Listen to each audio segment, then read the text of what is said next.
Sur le chemin de l'école, sa fille a finalement osé demander 40 yuan parce que le déjeuner gratuit de charité était tout simplement trop horrible, et elle était la seule de toute l'école à le manger. Même le directeur lui a demandé pourquoi elle ne pouvait pas payer les 40 yuan de frais de déjeuner de sa fille, tout en ayant quand même les moyens de conduire une voiture lorsqu'elle est arrivée prudemment à son poste de travail. Certains clients peu scrupuleux lui ont même jeté des bouteilles. Alors qu'elle pensait que c'était juste une mauvaise journée, elle a reçu un appel téléphonique. L'agence d'aide sociale venait chercher sa fille de force. Elle a crié et pleuré. Sa fille était asthmatique. On ne pouvait pas l'emmener. Mais au final, elle était impuissante. Quand il pleut, elle est épuisée mentalement et physiquement juste parce qu'elle n'a pas regardé dans son rétroviseur en conduisant. Elle a percuté un homme en colère au volant. L'homme a juré de la ruiner. Elle pensait que le policier ou l'agent de police l'aiderait, mais il s'est avéré que c'était le policier lui-même qui l'avait percuté. Bien sûr, sa voiture a été mise en fourrière. Après avoir travaillé pendant 2 heures, elle est finalement retournée au supermarché. Alors qu'elle s'apprêtait à commencer à travailler, son patron lui a dit d'arrêter tout et d'aller au bureau. Elle a été licenciée. Elle avait 2 heures de retard. Le patron était furieux et a juré de ne pas lui payer une seule odeur. Totalement désespérée, elle est rentrée chez elle pour découvrir que toutes ses affaires avaient été jetées dehors par le propriétaire comme des ordures. Elle était en colère. Elle était amère. Elle ne pouvait que retourner au bureau de son patron pour supplier le paiement de ses salaires impayés. Contre toute attente, à ce moment-là, l'homme enragé au volant est arrivé pour récupérer la dette. Désespérée de récupérer son salaire, elle a pété les plombs, a attrapé l'arme et a renversé l'homme. Son ami s'est immédiatement enfui. Ce sont toujours les plus fragiles que le destin s'en prend. La malchance s'abat toujours sur ceux qui ont déjà le cœur brisé. Le patron a appelé la police. Elle n'avait nulle part où aller. Dans le chaos, elle a finalement trouvé son chèque. Elle est allée à la banque. La police est rapidement arrivée sur les lieux. Les images de vidéosurveillance constituaient une preuve irréfutable. Ses collègues ont tous dit qu'elle était une bonne personne, une bonne mère. À l'intérieur de la banque, la caissière était encore sous le choc de tout ce qui venait de se passer. Mais sans pièce d'identité, elle ne pouvait pas encaisser le chèque.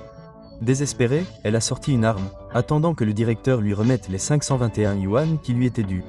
Mais elle ne savait pas que l'alarme silencieuse s'était déjà déclenchée.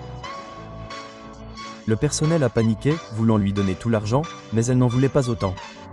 Le directeur Nick appelait secrètement les autorités. Très vite, les agents sont arrivés. Elle n'arrêtait pas de répéter qu'elle ne voulait que 41 yuan pour payer les frais de déjeuner de sa fille. Elle a dit qu'elle lui devait ça. À ce moment-là, elle s'est vue aux informations. Son téléphone a sonné. Elle n'a pas eu d'autre choix que de le mettre sur haut-parleur. Le négociateur lui a expliqué son intention. Elle n'arrêtait pas de dire qu'elle ne braquait pas la banque. Elle voulait juste les 521 yuan de son chèque. Le coup de feu précédent, a-t-elle insisté, était accidentel. Elle n'avait pas voulu blesser qui que ce soit. Submergée par l'émotion, elle raccrocha au nez du négociateur, refusant toute communication. Finalement, elle obtint nerveusement les 521 yuan qui lui revenaient de droit. Elle demanda à tout le monde de fermer les stores. Tout le monde était terrifié, mais ils obéirent. Mais un oncle et une tante en colère sortirent tout simplement de la banque. Elle ne les arrêta pas. Elle ne pensa à verrouiller la porte qu'après. Elle n'avait aucune intention de se faire prendre. Elle devait encore s'occuper de sa fille. Maintenant, sa seule pensée était de trouver un moyen de survivre. De retour au centre de commandement, les gens se disputaient. Personne ne savait ce qu'elle voulait vraiment. Certains voulaient même aider cette femme peut-être innocente et émotionnellement brisée. Elle ne voulait pas répondre au téléphone. Elle avait peur. Mais le directeur lui rappela qu'elle avait toujours une fille. Elle était au chômage, sans abri, tout cela parce que sa voiture avait été percutée par cet officier voyou. Elle supporta toute la pression.